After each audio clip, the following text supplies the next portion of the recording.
from the first preseason game to the last, all 4 games I watched, my mouth is dropping. I'm like, if this guy don't make the cut, it's something wrong with the front office. Like, this guy is showing a lot of potential, and he's going to get far. And, I mean, the guy is just amazing. I think he could be a joker, but he's very family-orientated, very religious sort of person, very determined, and there's no doubt about that. He's got 110% determination and focus when it comes to anything. Are you listening? Sup, fam? Damn. We will get into the craziness of the roster celebration that's going on right now, but let's take a quick look back at the last preseason game of the year. It was meaningless, but we did take away one thing, well, a few things, but in particular, Bruce Ellington.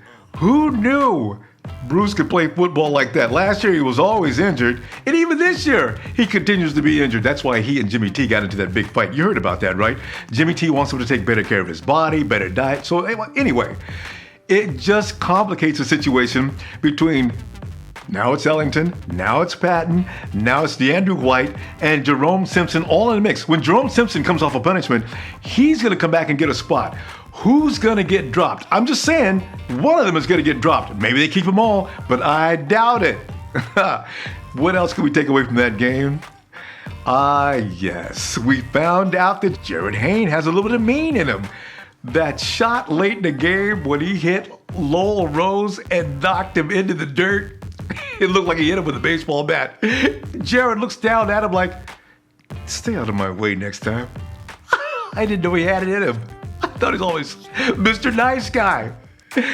And we also know what really pisses Jimmy T off is silly flags. And yeah, it bothers us too.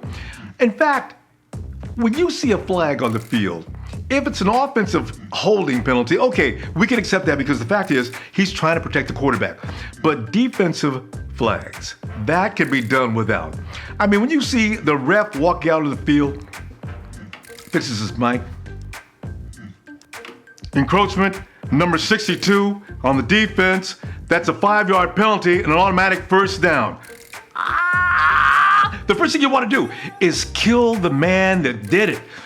3rd and long, we had him, and now they've got a first down. Moving right along to roster cuts. Now, Darnell Dockett and Nick Moody. Didn't see that one coming. Darnell Dockett, I'm told, did not have that explosiveness that he should have as Darnell Dockett. So therefore, in combination with the fact that right now Arik Armstead is playing very good. Dockett was only going to come in for special downs anyway. $7-point-something million for a 2-year contract only coming in on situational plays makes no sense. If you're not going to be the real Darnell Dockett, of course, you got to go. Arik Armstead is looking really good. So there it was, the money versus we want to move Arik Armstead along as fast as possible anyway. Nick Moody's another situation. Nick is a victim of the Ahmad Brooks situation. Now, what I read, and you probably read the same thing, because Brooks is going to be on the roster, he will be there Monday night against the Minnesota Vikings, they cut Moody. But why not Shane Skov? Shane didn't outplay Nick. Have no idea. It could be roster manipulation, and maybe we see Moody again in just a few days. You just don't know what's going on with Trent Baalke. And the anxiety over that man from down under is over. It is now official. Jarryd Hayne is a bona fide card-carrying San Francisco 49er. I gotta tell you the truth, though. Ever since the first game, I've had confidence. Okay, get out of here with that. Because here's the thing. Number one, after that game with the Texans, I said when I first see him standing back there, I wonder what he's gonna do. They kicked the ball to him, all right? Who didn't do this? Oh! Oh! Oh! Oh! I said, okay, that was good. Next time. Oh my God! What is this? Okay, after that game, I says, I didn't know Jarryd Hayne was about all that. Now, I'd heard about him, but I didn't know about that. So the following week comes, right? Here comes Dallas. And there's Hayne back there standing for the ball. Okay, that's what. Oh, God! Oh! It's all you can do when every time Hayne got the ball. Oh! No, you find yourself doing that the whole game. Give me a break. People still saying, is he going to make the team? I said, of course. Let me ask you a question. Is Honey sweet? Does a fat kid love cake? Is he going to make the team? Get out of here with that. Jarryd Hayne. I'll tell you right. Oh, and I went ahead and ordered my jersey already. The number 38, a little bit after we heard they were available. Did you have any doubt about it? I'm trying to tell you right now. Hayne gonna make the team. Get out of here with that. Man. Ronbo! Yeah. Stop lying, man. You know you was worried. It was never in question, Ronbo. This preseason, Jarryd had the most average yards per rush in the NFL. I knew it. In his first 4 games, the boy averaged more rushing yards than any player in 32 franchises. 175 yards from 25 carries, 7 yards per carry, Ronbo, and finished second in average punt return yardage. And that's only because Jimmy T was looking at others for a few returns. Why, I don't know. And I ain't trying to hear about Jarryd's accomplishments coming against a little less than the best. I say bring on the rest. My dog Jarryd will be taking them to school as well. I agree. Hey, Ronbo, you know we got to party tonight. I do know, but first, I want to hear from you. And I'll join you a little bit. Let's go to the Niner camp right now. And here we are, a joyous occasion. We've already gotten through all the cuts and everything else. We're ready to get ready for the season. I got Ardell. Ardell, how you doing, man? Hey, I'm living life, man. Red and gold, 24/7, 365. That's the way it's supposed to be, fam. Yes. Okay. Dust is settled, man. We went through all kind of anxiety and pain and worried about what was going to happen next. Those cuts, Ardell, though, are you satisfied with those cuts? Are you happy with the guys that are remaining on this team right now? In some ways, I'm seeing the youth side. We want to go with speed and see how we're trying to transition into that. It hurt all of us to see, Pat go, to see Cowboy go. Alden, that crushed me bad, and like a lot of us, but we're going to be supportive of them, and we're going to move forward. And I think this defense, I argue with Cowboy fans and Panther fans every day here in Carolina, and just like I tell them, regardless of the fact, my team was a top 5 defense without Willis, without Alden. So hashtag next man up. That's what we are. Like we're not going to let this fall and have this pity party for us. We're going to succeed, and I think Coach T is going to excel. He's going to push, and I'm excited, man. I'm really excited. I'm good here. You know, because you're right too. And we had a half a Cowboy, by the way. Justin Smith was hurting from his left shoulder. I understand that shoulder's been hurting him for a long time. He was just that good that he still maintained a level of excellence even while he was in pain. Exactly.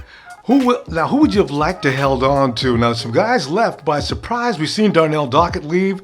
We've seen Nick Moody leave. Now, those are 2 surprises in my mind.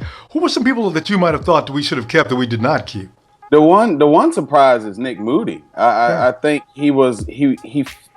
Nick Moody reminded me of Larry Grant when we had Larry Grant. He's multiple in positions. He has good speed. He has good balance. Plays a very good zone. And I was real shocked to see him go. Darnell Dockett, I love him. He's a Seminole, that's what I am too. But that age number is getting there on him.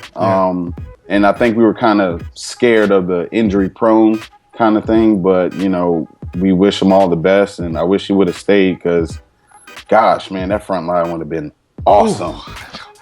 Awesome. But they say he lacked explosion, and it just appeared. It just appeared. Father Time it caught up with him, all of a sudden. About Nick Moody, from what my understanding is, Ahmad Brooks is still going to be with this team, and Monday night he's scheduled to show up. They needed to leave a slot, but then again, I said, now why not Shane Scove or anybody else? Just don't get that move. Yeah, that should be one of the main things that we need to think about is, all these key people that are leaving, but there's somebody that's going to step up. Look what Borland did for us. I don't care what Niner fan can tell me anything. When Chris Borland came in, I said, all right, man, here's a little guy. Yeah. All right, do your thing. But now he came in intercepting balls, stopping the run. And we were like, man, Borland is good. And then, he made his decision to move forward in his life, which, I don't get mad at that. You know, it's bigger things besides football. But I think with the people we have now, the nucleus that we're building, Eric Mangini wants to throw heat. He wants to throw heat. So I think we're about to see a lot of blitzing this year. So. Brand new style. Speaking of new people, now, Jarryd Hayne. Let me ask you a question now. When you first heard about Jarryd Hayne, a rugby league player coming over to play NFL football, honestly, what was your first reaction to that? WTF. Straight up. It was one of them things I'm like, all right, well, rugby is just as aggressive. Yeah. And when I heard about the guy, so I said, let me Google him, let me YouTube, see what he's like. And I'm like, oh, okay. So in my mind right now, he reminds me a lot of number 33, Roger Craig. Yeah. And the reason why I say that is it's his style of play. He's a power back. That's what he is. And seeing him this preseason was phenomenal. And I think he's going to be a very good weapon for us. But he just has that Roger Craig, never get up, legs keep moving, protect the ball kind of mentality. I remember as a little kid watching Roger, just when he squared those shoulders and legs, knees are high, and he's still going. So I think he's a very good transition to come into the NFL, even though I'm like, why are we going for an Australian rugby guy? But, it paid off. It really paid off. So, and he's just shown a work ethic that's phenomenal. Absolutely. And you mentioned Roger Craig. I just realized, those slow-mos, when they showed him coming through with that dead leg explosion, that was Roger Craig. That's a great observation. I'd forgotten about Craig. Used to do that same step, coming through the line of scrimmage. If he saw an opening, that dead leg shot, and gone. So in that case, that's why I say, can you, in your wildest imagination, did you think he was going to look anything like what he looks like now? No. When from the first preseason game to the last, all 4 games I watched, my mouth is dropping. I'm like, if this guy don't make the cut, it's something wrong with the front office. Like, this guy is showing a lot of potential, and he's going to get far. And I mean, the guy is just amazing. And the Chargers game, when he put the little kid on his butt, literally put him on his butt, I was like, yeah, all right, he's a keeper. And Rose is probably still taking flack from that. Oh, and one last thing. There's a rumor going on. I call it a conspiracy theory that Colin Kaepernick was laying low, staying subtle and cool, because they wanted to make sure that Blaine Gabbert got all the glory of this preseason. It will be like setting off an entire surprising explosion come Monday night against Minnesota. Do you buy into any of that? This is my key things. I think Cap is a phenomenal quarterback. Blaine Gabbert played a very good preseason. We needed Blaine to play good this preseason because last preseason, I mean, he couldn't hit the broadside of a barn. Mm-hmm. And now it's like he came out, he was very efficient. He moved the ball. Mm-hmm. And that's what I was liking. He was moving the ball. I think this year we just need to see Cap from 2012. That's who we need to see. And I don't think it's trying to steal the glory thing. I just hope Cap sees it as, you know what, I got weapons now. Hopefully he learned something with Kurt Warner and excel. I mean, we have a very good offense on paper. Very good. But that quarterback has to push it. He really has to push it. So I ain't going to say it's a conspiracy theory, but I really feel as though it's going to be an excitement because I got a feeling Coach T and Chip, they got something going on to where it's going to be a mix-up. And all of us are going to sit here like, what kind of package is that? So I'm ready, man. Like, I done took the day off of work for Monday and Tuesday. So that's what I'm talking serious, fam. There, I need taking time off so you can actually watch the game, relax, and be able to go through the emotional overload or underload or whatever case afterward, and be able to calm down and get back in the day by Tuesday. My boss told me, he said, that's a crying shame you're going to use vacation time for a 49ers game. I said, I sure will. You don't understand. This is what it is. I mean, granted, it's coming on late time, East Coast time, but it won't matter. I'm gonna be screaming just as loud at BW3s or wherever I go with my 49er friends, and that's just what it is. Proud of you, Ardell. Proud of you, man. But before we go, some of that spirit right now. I'm gonna give you the 3, 2, 1. Give me the Dinah holla. 3, 2, 1. Let's go, Niners! Yes. Red and gold, baby.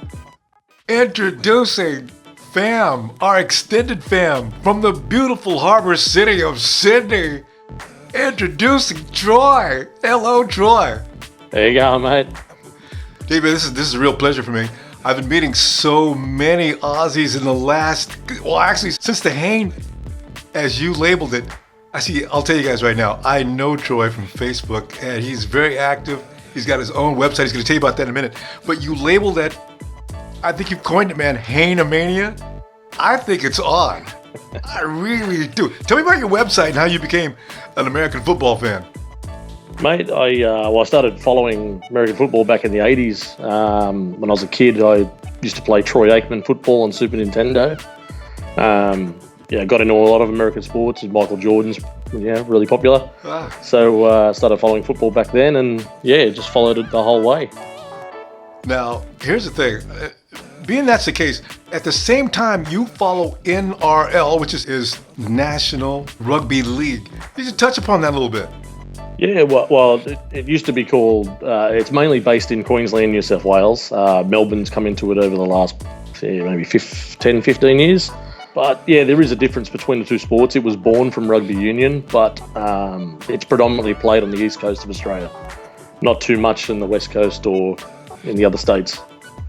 And Troy, in that case, are there any rule differences from one code to another? If I'm playing in the NRL, can I go to the rugby union? Can I go to other teams? Will I be fine if I had the skills to play the game at all? Yeah, well, there's a couple of guys. Israel Folau used to play rugby league, same as Jarryd Hayne. He moved to rugby union. He plays for the Wallabies now. He's going to be in the World Cup in the next, starting 12 days, I think it starts. Oh, okay. Rugby World Cup. And it's a quick, easy adjustment, huh? Okay. I wouldn't say it's easy adjustment, but it's definitely, the two codes are very similar in ways that you can adapt probably pretty quick. All right. Now, here's the thing. A lot of people want to know, because we don't know anything about Jarryd. Now, as a person, we only see that warrior out on the field that just kicks butt. What is he like in his personal life? Is he like a quiet guy that keeps to himself? Is he a crazy man? What is he like? I think he could be a joker, but he's very family orientated, very religious sort of person, very determined. There's no doubt about that. He's got 110% determination and focus when it comes to anything. As I mentioned earlier, you were thinking that maybe after a few minutes it's going to settle down. As you see the 49ers team right now, do you see a nice balance? I mean, when you look at the offense and the defense, as I imagine right now, since you've been watching the game for a while, you've got an idea about this. Do you see a nice balance out there after the players that have been cut and the players that have been retained? What is your thinking on that now? It's going to be very interesting. There's no doubt about that. There's a lot of new blood in there. Interesting to see what Jarryd can bring to it. But we didn't see too much from Kaepernick in the 4 games. I think there was a little bit, but not too much. So I think the defenses, is definitely sorted. I think the offense, we haven't seen too much. So it'll be interesting when they show all their cards next few weeks. And speaking of which, people don't know, but Hayne plays more than just offense. I bet he's going to be one of the best gunners on the team. And you know what I mean when I say gunner, right? Yeah, I definitely think he could be playing in the defense side as well. I think he'd be great as a cornerback. I think he could sack the quarterback a few times. No doubt about that. Because that quickness he's got, I mean, on every kickoff, I've noticed he's the first guy down the field. And each time he's been employed on the kickoff return, as far as defensively, he's always the first guy down the field. I still want to see one of those tackles, one of those rugby tackles put on, because in the NFL, you don't see that tackle where the guy wraps the guy up. And coaches are screaming about that all the time with our players, but you see it sometimes. You don't see that often enough. You wrap the legs up and you take them down in a nice, good, solid body slam. Yeah, well, it's going to be different because in rugby league, you can pass the ball while someone's tackling you, whereas American football, you can't. So he doesn't have to worry about trying to wrap the ball up. All he's got to do is just tackle around the legs, get the guy down. And also, now, here's another thing. when Jarryd's out on the field, I'm curious, how do you think his mind is shifting when he's coming downfield? Mate, I think it's very much instinct. He's been doing it since he was a little kid. You see videos, I don't know if you've seen them, they're on YouTube now, I think, where he's playing rugby league as a kid and he just sidesteps or jukes, as you call it. Yeah. He just knows how to get around people and he's fast, so it just happens. So fast. I mean, that quickness with that jab step and gone, I'd love to watch that. It's knee breaking. It's like I was telling you guys, the polished pros out there taking dives at him, missing by miles. It's not just a small miss. These guys are looking bad out there, and I'm laughing. Now, wait a minute. You see, I need to be on the field where I can see that up close and personal. How did he do that? We're going to see more and more than that. I got to tell you something else, Troy. I'm thinking, with now that he's probably relaxed, we're going to see another Hayne coming up in the next few weeks, too. Oh. Yeah. He's certainly going to show everybody what he can do. I think he's definitely been showing it now, but yeah, I think it's going to be interesting to see what happens in the 5 weeks into the season. Troy, what's your website called? It's on Facebook. It's just facebook.com/Jarryd Hayne Fan Club. Just put all our photos, videos, any kind of news and anything at all related to Jarryd Hayne. I try and put on there, let everybody know what's going on and how he's going. I've got a tradition, man. You can't just leave. When I count down 3, 2, 1, you got to give me a very outrageous scream of Niners. Are you ready for that? No worries, mate. 3, 2, 1. Niners! Thank you, Troy. Thank you, Ardell. I'll see you guys online. And as for you, I'll see you on Facebook, Ronbo Sports. And I mention that because right now there's a party going on about the roster cuts being done. A lot of fun. People over there being really funny, crazy, and strange. Love it. Come on over. And, Twitter, Instagram, see you there as well.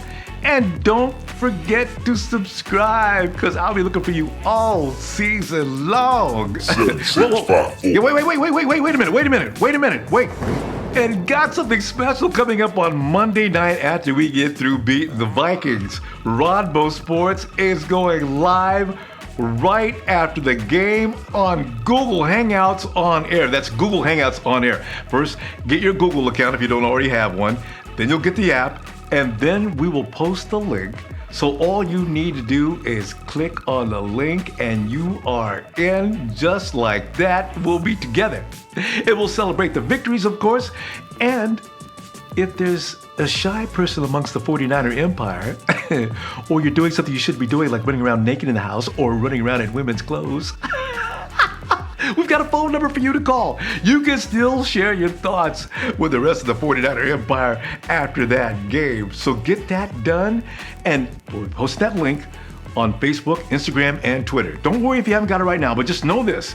We're going live right after the game. It's Google Hangouts on Air. Get the Google account first, the app, and then you're in. You can get ready during the halftime or whatever you want to do, but you will be set to go immediately after the game. More information about that coming up between now and Monday night. As I say, Facebook, Twitter, and Instagram. Where's that guy, man? I'm ready now. 7, 6, 5, 4, 3, 2, 1. You'll never have the sacred Niners!